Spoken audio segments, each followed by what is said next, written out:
Dios no se acordará del pecado. Este fue un sermón predicado la mañana del domingo 22 de octubre de 1882 por Charles Haddon Spurgeon en el Tabernáculo Metropolitano, Newington, Londres. Yo soy el que borro tus rebeliones por amor de mí mismo, y no me acordaré de tus pecados. Isaías 43:25. Porque perdonaré la maldad de ellos y no me acordaré más de su pecado. Jeremías 31:34. Porque seré propicio a sus injusticias y nunca más me acordaré de sus pecados y de sus iniquidades. Hebreos 8:12. Y nunca más me acordaré de sus pecados y transgresiones. Hebreos 10:17. Ustedes ven que todos estos textos se asemejan en su declaración de que el Señor no se acordará de los pecados de su pueblo. He tomado 4 de ellos con el propósito de hacer que la base de mi sermón sea firme como el diamante. Está escrito por boca de 2 o 3 testigos, se decidirá todo asunto. Entonces, aquí tienen a Isaías y a Jeremías, 2 santos del Antiguo Testamento afirmando lo mismo. ¿No es esto suficiente? Sumado a ellos tienen al autor de la epístola a los Hebreos, quien con toda su probabilidad fue Pablo, y estos 3 coinciden en lo mismo. Su testimonio unívoco es que Jehová, el Señor Dios, perdonará los pecados de su pueblo y lo hará de una manera tan completa que ya no se acordará nunca más de sus iniquidades. Ahora, si yo no predicara nada y simplemente les presentara a su consideración estos 4 textos, pienso que el servicio debería estar lleno de consuelo para todos los que conocen su culpabilidad y están ansiosos por obtener misericordia. Se medita muy poco en este artículo del credo. Creo en el perdón de los pecados. Los hombres petulantemente declaran que creen en él, cuando no están conscientes de algún gran pecado suyo, pero cuando su transgresión se vuelve evidente para el hombre y cuando se da cuenta de su iniquidad, entonces se vuelve un asunto muy diferente. ¿Cree una persona no regenerada en el perdón del pecado? No lo creo. Nadie cree sinceramente en el perdón mientras Dios, el Espíritu Santo, no le enseñe esa verdad y no lo hubiera escrito en su corazón.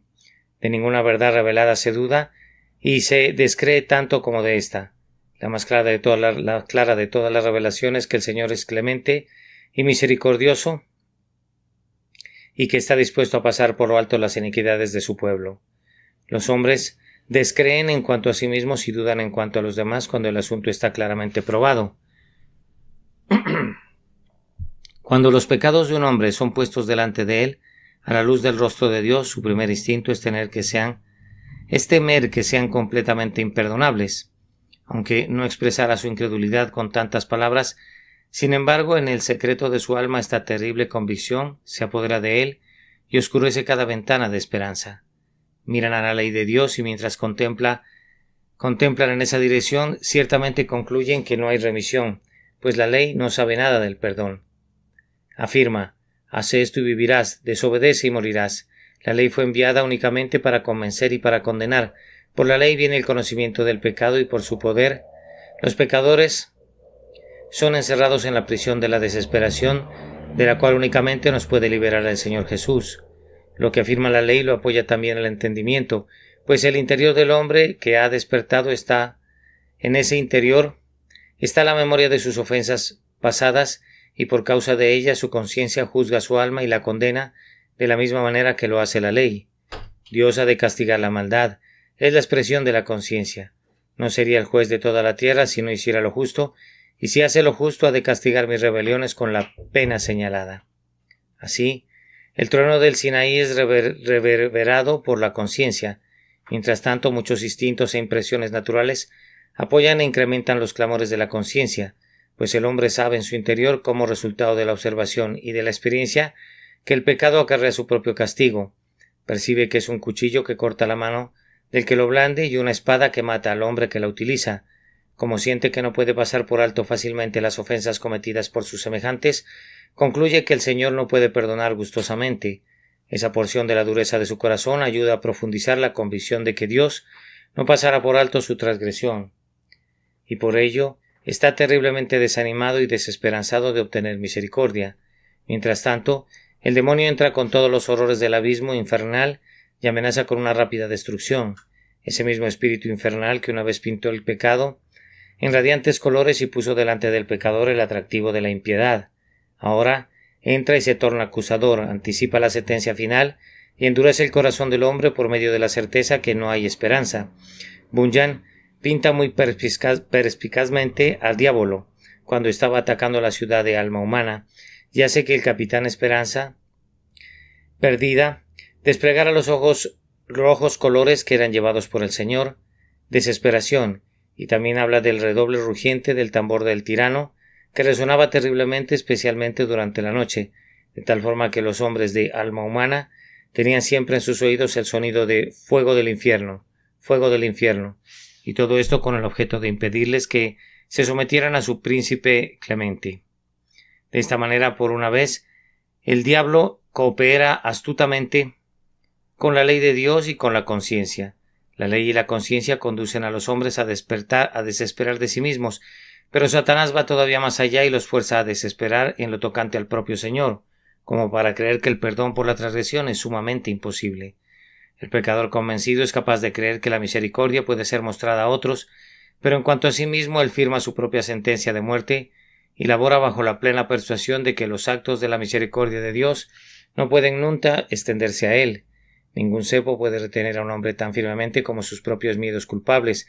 El látigo del verdugo nunca torturó a los hombres más cruelmente como lo hace la conciencia que ha despertado. Intentaré tratar con los desalentados en este momento y que el Espíritu Santo, el Consolador, me ayude a consolarlos. Nuestro primer tema es este: hay perdón. Todos nuestros 4 textos nos enseñan esa doctrina con gran claridad. ¿No es esa una sublime verdad?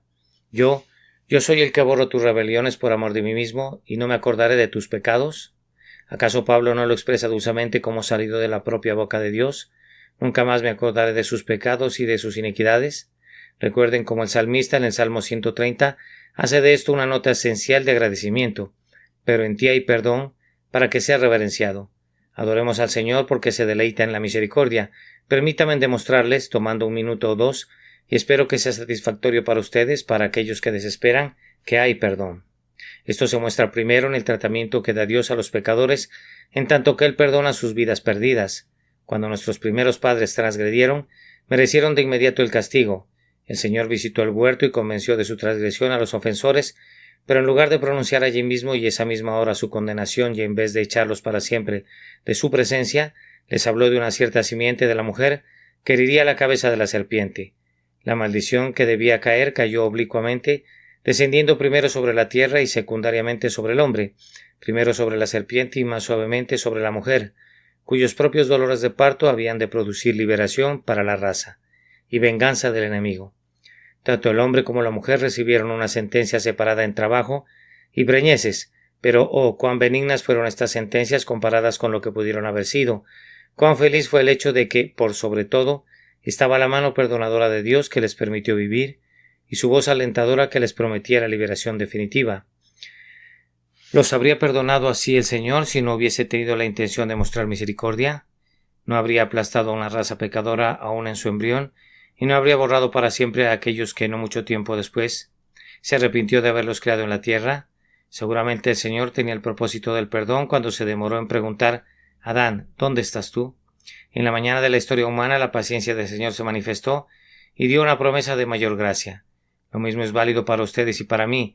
Si Dios no tuviese perdones, ¿no nos habría cortado desde hace mucho tiempo por inutilizar la tierra?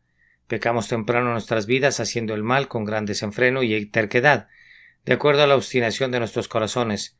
¿Por qué no dijo entonces: voy a suprimir a estos? Solo irán de mal en peor e infectarán a otros con sus vicios. Por tanto voy a arrancarlos de raíz para que no se vuelvan dañinos para aquellos que los rodean y una maldición para futuras generaciones. Pero no, incluso aquel blasfemo no fue herido de muerte cuando imprecó la condenación sobre sí. Tú, que eres quebrantador del día domingo, no fuiste cortado cuando hiciste que el día santo del Señor fuese una oportunidad para la perversión. El que miente no fue convertido en un terrible ejemplo de juicio como Ananías y Zafira.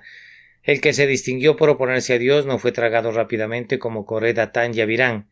No, todos ellos han sido preservados hasta este día. ¿Y con qué fin crees tú? Seguramente la paciencia de Dios es arrepentimiento y el arrepentimiento es misericordia. Dios espera largo tiempo porque no quiere la muerte de nadie, sino que se vuelvan a Él y vivan. En segundo lugar, ¿por qué instituyó Dios la ley ceremonial si no hubiere formas de perdonar la transgresión? ¿Por qué los novillos y los corderos ofrecidos en sacrificio? ¿Por qué el derramamiento de sangre si Dios no hubiera accedido a la intención de borrar el pecado?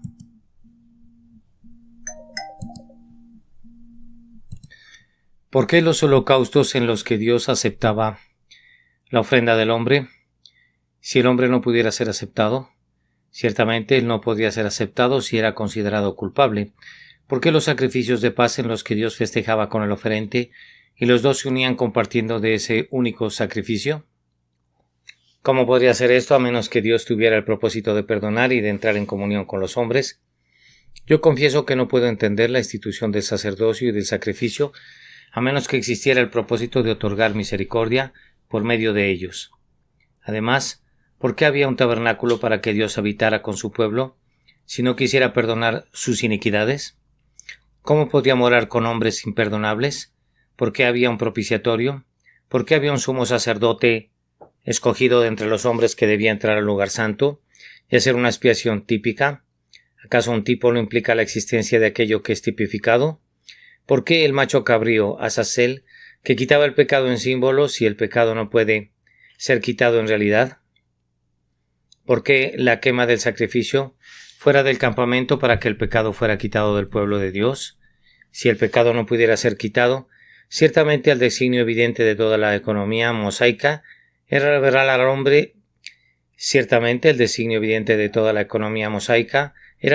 hombre la existencia de la misericordia en el corazón de Dios y la eficaz operación de esa misericordia quitando el pecado.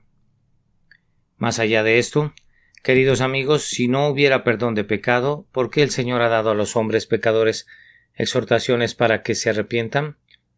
¿Por qué dice el Señor, vuélvete a tu Dios, guarda misericordia y juicio, y en tu Dios confía siempre? ¿Por qué le dices a los hombres, vuelve, oh Israel, a Jehová tu Dios? Porque por tu pecado has caído. Llevad con vosotros palabras de súplica y volved a Jehová, y decidle, quita toda iniquidad y acepta el bien, y te ofreceremos la ofrenda de nuestros labios. ¿Por qué clama? Por eso pues ahora, dice Jehová, convertíos a mí con todo vuestro corazón, con ayuno y lloro y lamento. Largad vuestro corazón y no vuestros vestidos, y convertíos a Jehová vuestro Dios. ¿Acaso no es porque puede agregarse porque misericordioso es y clemente, tardo para la ira y grande en misericordia, y que se duele del castigo? ¿No es verdad tal como lo dijo Eliú? Él mira sobre los hombres, y al que dijere pequé y pervertí lo recto, y no me ha aprovechado Dios, redimirá su alma para que no pase al sepulcro, y su vida se verá en luz. Si el pecado no pudiera ser perdonado, ¿por qué bajo el Evangelio se nos ordena que exhortemos a los hombres a que se arrepientan del pecado? ¿A confesar sus pecados y abandonarlos? ¿No podrían haber dicho al Señor que se queden solos? Su arrepentimiento es inútil, no hay misericordia disponible para ellos. Por tanto, que continúen en su iniquidad hasta que sus propios caminos los destruyan. Incluso el clamor de Juan el Bautista de arrepentíos, arrepentíos, es una nota de esperanza para los transgresores. Dios, habiendo pasado por alto los tiempos de su ignorancia, ahora bajo el gobierno del Evangelio manda a todos los hombres en todo lugar que se arrepientan, porque el arrepentimiento tiene la promesa de que el pecado será borrado. Si lo consideran, verán que debe haber perdones de la mano de Dios, pues de lo contrario, ¿cuál sería el motivo de la institución de la adoración religiosa entre nosotros hasta este día?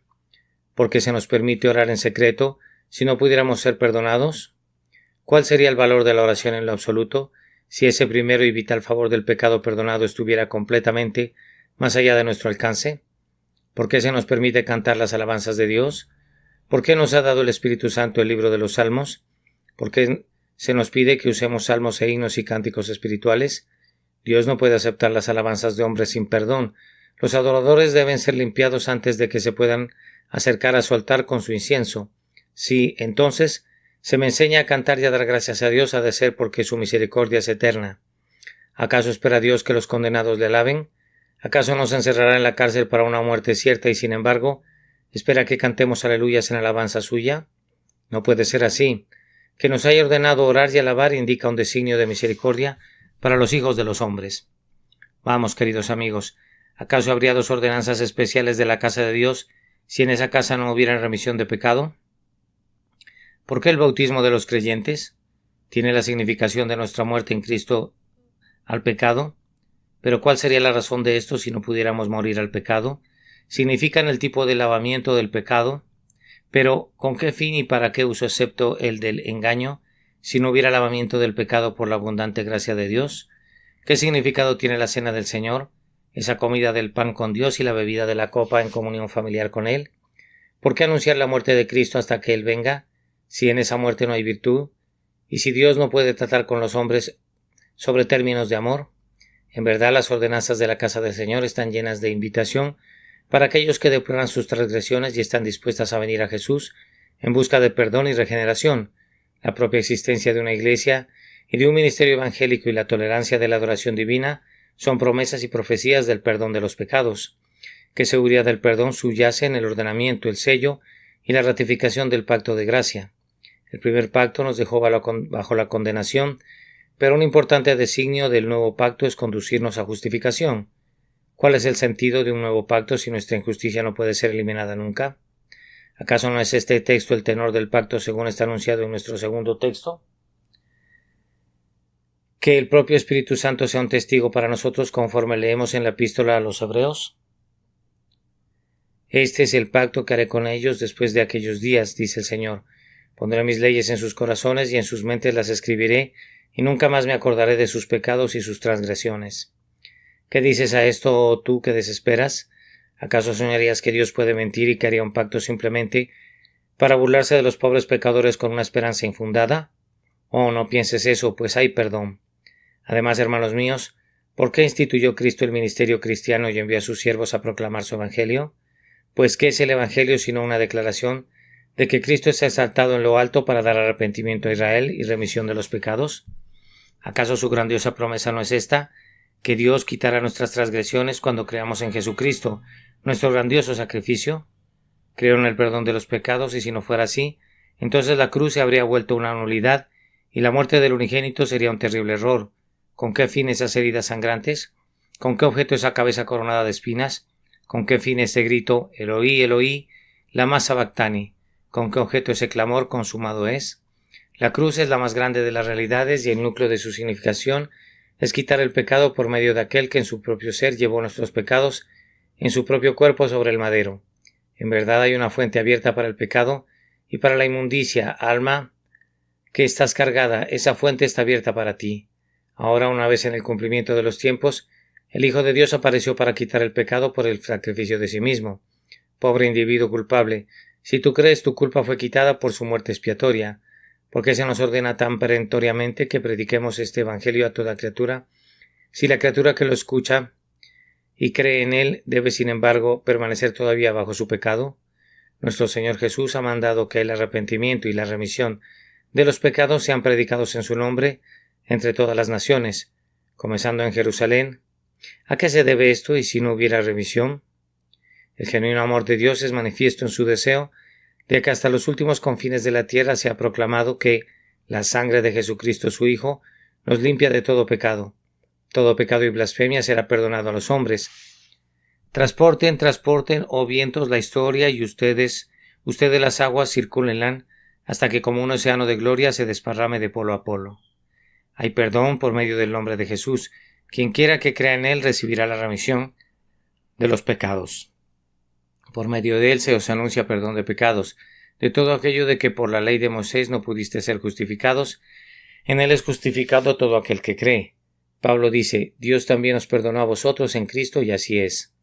Ahora ustedes no necesitan argumentos adicionales, pero si los necesitaran me aventuro a ofrecer este, porque se nos enseña en este bendito modelo de oración que nuestro Salvador nos dejó a decir, perdónanos nuestras deudas como también nosotros perdonamos a nuestros deudores, o perdónanos nuestras ofensas como también nosotros perdonamos a los que nos ofenden.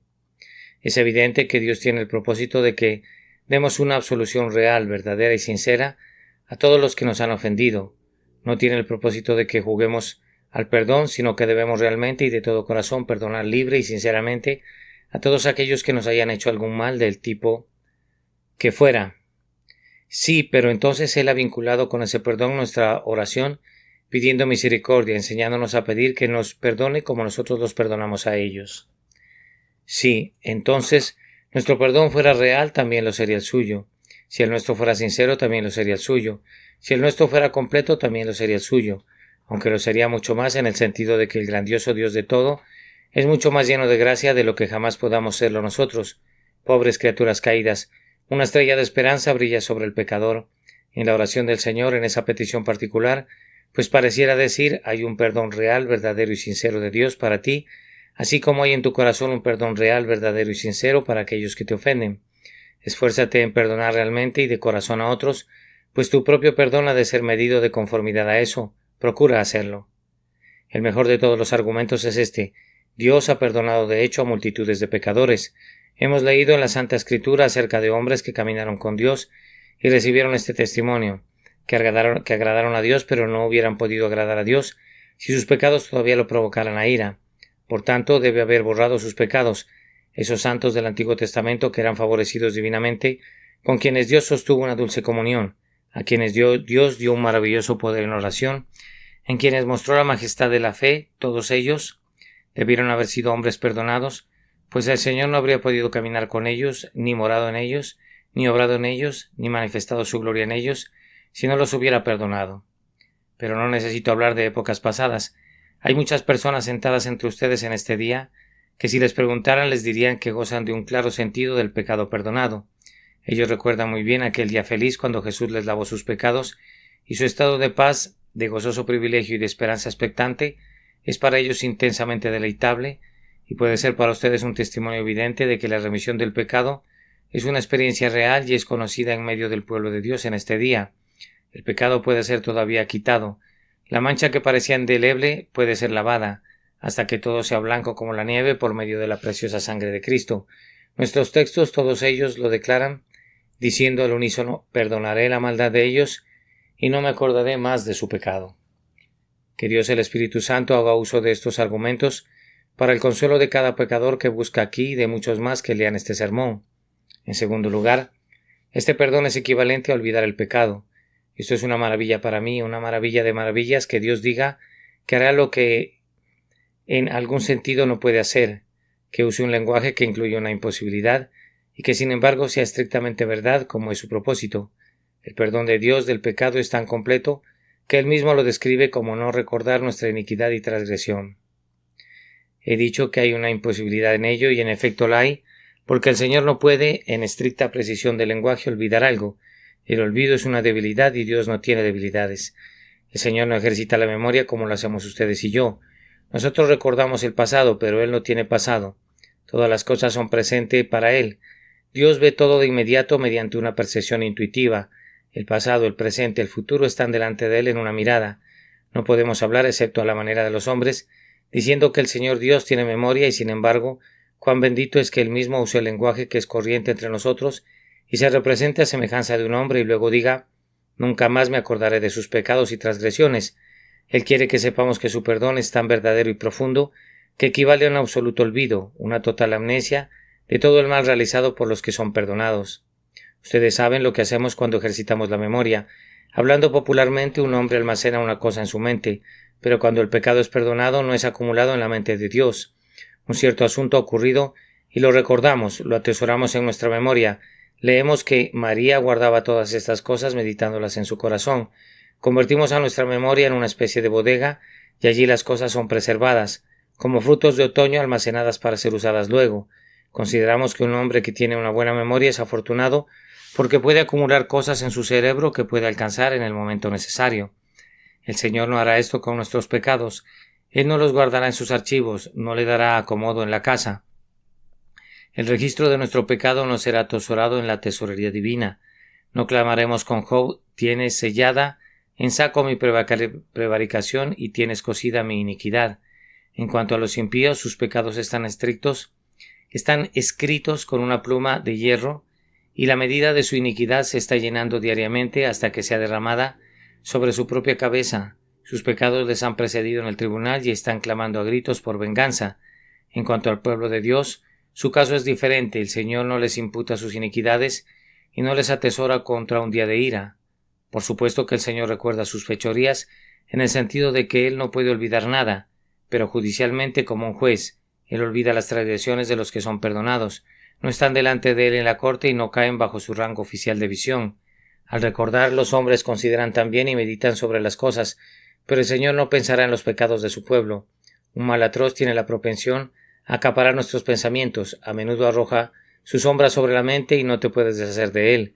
He conocido algunas personas que rumian una ofensa como una gallina cubre a sus polluelos bajo sus alas. El mal se torna peor conforme lo consideran. Observan cuidadosamente la ofensa desde diferentes ángulos y mientras que al principio estaban indignados, nutren su ira y la calientan tanto que se torna en furia. Al principio habrían estado satisfechos con una apología, pero cuando han reflexionado sobre la injusticia, esta parece tan atroz que demandan venganza contra el ofensor. El Señor misericordioso no hace eso con los que se arrepienten.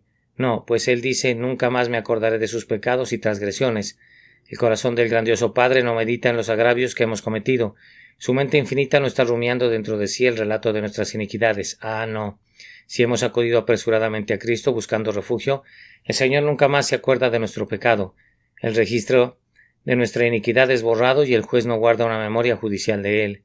Algunas veces casi has olvidado algo y se ha alejado bastante de tu mente, pero ocurre un evento que le recuerda tan vívidamente que pareciera como si hubiese sido perpetrado solo ayer.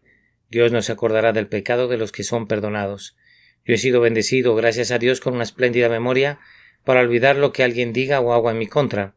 Lo olvido no porque intente hacerlo, sino porque no puedo evitarlo, y por eso no reclamo ningún crédito por ello. El otro día, cuando estaba hablando amablemente con una persona, alguien más me recordó que este hombre me había hecho una gran injusticia hace años. Yo no me acordaba de ello, y cuando fue traído ante mi mente yo estaba agradecido por haberlo olvidado, porque de esa manera podía tratar honestamente al hombre como un amigo, como en verdad lo es ahora. La ocurrencia fue desterrada de mi mente hasta que mi memoria fue refrescada al respecto. La memoria del Señor misericordioso no puede ser refrescada en lo relacionado a los pecados de su pueblo. Han partido más allá de todo recuerdo. Cuanto está lejos el oriente del occidente, hizo alejar de nosotros nuestras rebeliones. Tampoco habrá un día oscuro en el que súbitamente el Señor diga: he estado tratando a este hombre con gracia, pero ahora recuerdo lo que hizo en los años pasados, y debo cambiar mi tono. Recuerdo esa blasfemia que profirió, esa indulgencia criminal en la que cayó, esa borrachera, esa acción deshonesta, esa terrible hipocresía, y aunque he sido amable con él, en justicia de cambiar mi curso y castigarlo. No, no. Este no será nunca el caso con nuestro Señor perdonador. Nunca más me acordaré de sus pecados y transgresiones. Nunca más. Dejen que los ecos de esas palabras vayan resonando a lo largo de las cámaras de la desesperación. Nunca más. ¿Acaso no hay música en las dos palabras? La memoria de Dios no será refrescada nunca. Las transgresiones de su pueblo están muertas y enterradas con Cristo, y nunca tendrán una resurrección. No me acordaré de sus pecados. Además, este hecho de no acordarse significa que Dios no buscará nunca alguna expiación adicional. El apóstol dice: pues donde hay remisión de estos, no hay más ofrenda por el pecado. El único sacrificio de Jesús ha puesto un fin al pecado. Bajo la antigua ley ofrecían un sacrificio expiatorio, pero necesitaban ofrecerlo una y otra vez. Había una recordación de los pecados hecha cada año en el día de la expiación, pero ahora el bendito ha entrado una vez para siempre tras el velo y ha quitado el pecado para siempre por el sacrificio de sí mismo, de tal manera que ya no queda más sacrificio por los pecados. El Señor no demandará ninguna otra víctima, ni buscará otra ofrenda expiatoria. Los sufrimientos de Jesús bastan de tal manera que a ningún creyente se le hará sufrir castigo por su injusticia. Miren esa ficción del purgatorio que está regresando a la Iglesia de Inglaterra y que es apetecida por ciertos disidentes. Están comenzando a creer en una forma modificada de purgatorio, y este es un signo oscuro de los tiempos. El purgatorio ha remunerado muy bien al Papa. Es la provincia más opulenta de sus dominios y ha provisto su despensa copiosamente. Pero, ¿cómo puede el pueblo de Dios ir al purgatorio? Pues si fueran al purgatorio irían allí por pecados que Dios no recuerda, y así no podría dar una explicación para enviarlos allá. No posee una comunicación auténtica por medio de la cual describir el purgatorio. Pero de acuerdo al reporte de la Iglesia romana, es un lugar terrible. Ahora, si los verdaderos creyentes fueran allí, entonces Dios en efecto recuerda sus pecados que Él mismo dice que no recordará, o de lo contrario, los castiga por pecados que no recuerda. ¿Acaso oyeron alguna vez de un juez que enviara a un hombre a prisión por un crimen que el juez no recordara? ¿Acaso Dios perdona y olvida y sin embargo castiga? Les ruego que no crean bajo ningún concepto en un estado intermedio en el que el pecado pueda ser expiado o la condición del hombre pueda ser alterada. Cuando mueran, irán ya sea al cielo o al infierno y será de manera directa, y su estado en cualquiera de los casos será permanente y fijado eternamente sin la posibilidad de un cambio. Esta doctrina es la piedra angular del protestantismo, y si fuera quitada queda un vacío en el que todas las doctrinas erradas del papado prontamente encontrarían un nido. Permanezcan firmes en la verdad, revelada en la Escritura y únicamente en ella. Los impíos irán al castigo eterno y los justos a la vida eterna. Si eres perdonado, Dios no recordará nunca tus pecados, de tal forma que bajo ningún concepto tendrás que hacer una expiación por ellos alguna vez. Además, cuando se dice que Dios olvida nuestros pecados, significa que Él no nos castigará nunca por ellos. ¿Cómo podría hacerlo cuando los ha olvidado? También significa que Él nunca nos reprochará por ellos. Da a todos abundantemente y sin reproche. ¿Cómo podría reprocharnos por lo que ha olvidado? Ni siquiera nos acusará de ellos. Vean lo que dice Ezequiel. Todas las transgresiones que cometió no le serán recordadas. El apóstol valerosamente pregunta: ¿quién acusará a los escogidos de Dios? ¿Acaso lo hará Dios? Dios es el que justifica. ¿Cómo entonces podría acusar? ¿Acaso lo hará Cristo? Él es el juez, pero Él no puede acusar, pues Cristo es el que murió, más aún el que también resucitó, el que además está a la diestra de Dios, el que también intercede por nosotros. ¿Acaso Jesús intercede por nosotros y sin embargo nos acusa? ¿Acaso saldrán de la misma fuente aguas dulces y aguas amargas? No, eso no puede ser. El Señor ha olvidado nuestros pecados y por tanto no nos puede acusar nunca de ellos. Además, cuando el Señor dice no me acordaré de sus pecados, eso solo puede significar esto: que no nos tratará menos generosamente por el motivo de que hayamos sido grandes pecadores. Tú que has sido el primero de los pecadores, Él no te pondrá en la segunda clase de cristianos, ni te tratará con un amor correspondiente a una segunda categoría. Él ni siquiera recordará que has pecado, sino que te tratará como si hubieses sido perfectamente inocente y fueras totalmente limpio de toda iniquidad. Él no recordará tus culpas. Vamos, mira cómo el Señor toma a algunos de los peores pecadores y los usa para su gloria. ¿Acaso no es esto una prueba de que ha cesado de recordar sus pecados? Cuando pienso en Pedro predicando en el día de Pentecostés y 3,000 personas siendo convertidas bajo su primer sermón, no pienso más en el delito de Pedro ni en el canto del gallo. Puedo ver que el Señor ha olvidado su triple negación y lo ha puesto al frente para ser un ganador de almas. Pero el Señor Jesús no solamente usa a su pueblo, sino que lo honra grandemente. ¿Qué honores colocó sobre los apóstoles, esos hombres que lo abandonaron y huyeron en la hora de su pasión? Él le dice a cada uno de ellos: no me acordaré de tus pecados, pues los hace líderes de sus huestes, aunque hubieran sido un grupo de fugitivos y hubieran abandonado a su maestro en su hora de peligro.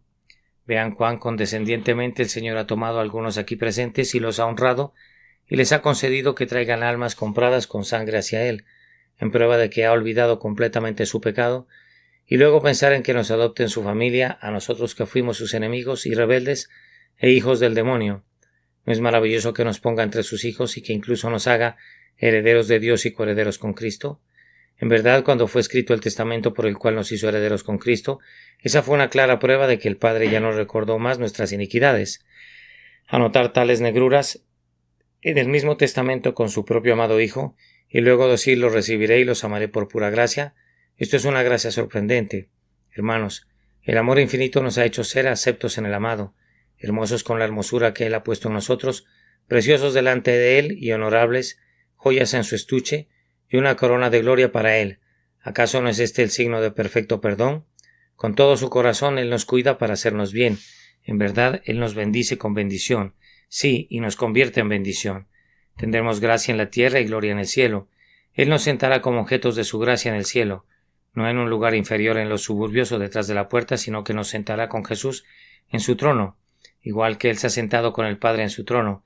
Estaremos con Él donde Él está y contemplaremos su gloria y seremos por siempre pares en el dominio celestial. Ciertamente todo esto demuestra que Él ha borrado por completo nuestros pecados y ha resuelto tratarnos como si hubiésemos sido perfectamente inocentes. En verdad los santos son sin mancha delante del trono de Dios, pues han lavado sus ropas y las han emblanquecido en la sangre del Cordero. Los pecados del creyente no existen más, y la maldad será buscada y no aparecerá, y los pecados no se hallarán, porque perdonaré a los que yo hubiere dejado, dice Jehová.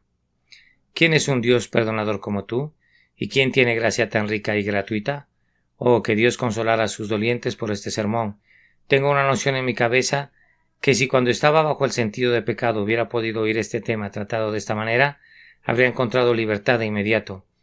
Aunque había estado oculto en el asiento trasero de un balcón fuera de la vista, si solo hubiera escuchado de una misericordia como esta, me habría apresurado a aceptarla. No puedo decir cómo podría haber sido, pues no recuerdo haber oído una declaración tan clara de la gracia ilimitada. Oh, como oro y espero que el Señor conduzca a alguna pobre alma a aceptar esta indecible bendición. Vengan ustedes que son culpables conscientes y toquen el cetro de plata de su reinante Salvador. Él está listo para perdonar. La expiación fue hecha y aceptada. El Salvador que murió ha resucitado otra vez. Por lo tanto, vengan a Él y tengan paz. Oh, que el bendito Espíritu los conduzca a sentir el poder de la sangre reconciliadora. Concluyo con el hecho bendito de que el perdón ha de recibirse. ¿Cómo ha de recibirse? Permítanme hablar brevemente y capten cada palabra y mediten en ella. El perdón ha de recibirse a través de la sangre expiatoria. ¿Por qué olvida Dios nuestro pecado? Es por esto. Él mira a su Hijo Jesús cargando con el pecado. ¿Pensaron alguna vez en lo que Dios el Padre ve en Jesús sobre la cruz? Ustedes y yo hemos visto lo suficiente para quebrantar nuestros corazones, pero cuando el Padre vio a su unigénito sufriendo hasta la muerte, esto causó tal infinita impresión sobre su grandiosa alma que olvidó los pecados por los que su Hijo dio su vida. Al intervenir esa nueva cosa, la cosa más maravillosa que Dios tiene en su corazón, la muerte de su unigénito se realizó una limpieza total en la eterna memoria de todas las transgresiones de aquellos por los que murió Cristo. Así nos describe Él, el misterio del amor perdonador. Queridos corazones, pónganse bajo la sombra de la cruz del Redentor, confíen en Jesucristo ahora y esa sangre es de este instante y en este punto aplicada a ustedes y sus pecados no serán recordados nunca más, porque Él recuerda el sufrimiento de su Hijo en lugar y posición de ustedes. A continuación recuerden que este olvido de Dios es motivado por su sobreabundante misericordia. Dios es amor, su misericordia es eterna y Él deseaba una salida para su amor. Su grandioso corazón estaba colmado de un deseo de manifestar la gracia que llenaba su naturaleza. Él es lleno de gracia y quiere otorgarla y debido a esa resolución divina, Él echa nuestros pecados a su espalda. Vengan entonces si desean que sus pecados sean perdonados. Vengan e inclínense delante de la misericordia de Dios. No argumenten mérito sino misericordia. No se atrevan a acercarse al Señor bajo los términos de la ley, sino acérquense bajo los términos de la gracia. Aquí hay una palabra para ustedes que fue pronunciada por un eminente santo cuando se acercaba a su Dios. Señor, yo soy el infierno, pero tú eres el cielo. Aquí tenemos una plena descripción tuya y una bendita descripción de Dios como puede ser descrito. Ven entonces, pobre perecedor del infierno, y ocúltate en el cielo del amor eterno y será un refugio de paz para ti por siempre. ¿Cómo olvida Dios el pecado? Bien, es a través de su amor eterno. Él amó a su pueblo antes de que cayera, y Él amó a su pueblo cuando cayó. Con amor eterno, dice Él, te he amado. Y cuando ese gran amor suyo lo hubo conducido a entregar a su Hijo Jesús, como rescate de su pueblo, le hizo olvidar los pecados de su pueblo. El Señor amó de tal manera a sus escogidos que dijo, no ha notado iniquidad en Jacob, ni ha visto perversidad en Israel. Habiendo mostrado su amor por el don de Jesús, ese amor ha cubierto una multitud de pecados. Entonces, ¿no ves que si quieres entrar en este perdón, este olvido del pecado, has de venir a Dios en los términos de su amor voluntario y pedirle que te perdone porque su nombre es amor? Ten piedad de mí, oh Dios, conforme a tu misericordia, conforme a la multitud de tus piedades borra mis rebeliones. Además, Dios olvida los pecados de su pueblo debido a la complacencia que tiene en ellos como criaturas renovadas y santificadas. Cuando oye sus clamores de arrepentimiento, cuando oye sus declaraciones de fe, cuando ve el amor que su Espíritu ha obrado en ellos, cuando los contempla creciendo más y más a semejanza de su amado Hijo, se deleita en ellos. Su gozo es cumplido en ellos. Él está muy complacido con ellos y tiene comunión con ellos amorosamente. Observa sus signos de gracia, los acepta y nunca más recuerda sus iniquidades. Oh, entonces tienes que venir a Dios y pedirle que te cambie y que te renueve para que tenga complacencia en ti. Ven y suplícale que puedas nacer de nuevo y que seas hecho una nueva criatura en Cristo Jesús, pues esto es necesario si eres perdonado. No puede haber perdón de pecado donde no hay una renovación de corazón, y eso debe venir de Dios por su gracia soberana únicamente. Oh, tú que quieres recibir el perdón del pecado, ven por él esta mañana de la manera señalada por Dios. Arrepentíos, dice él.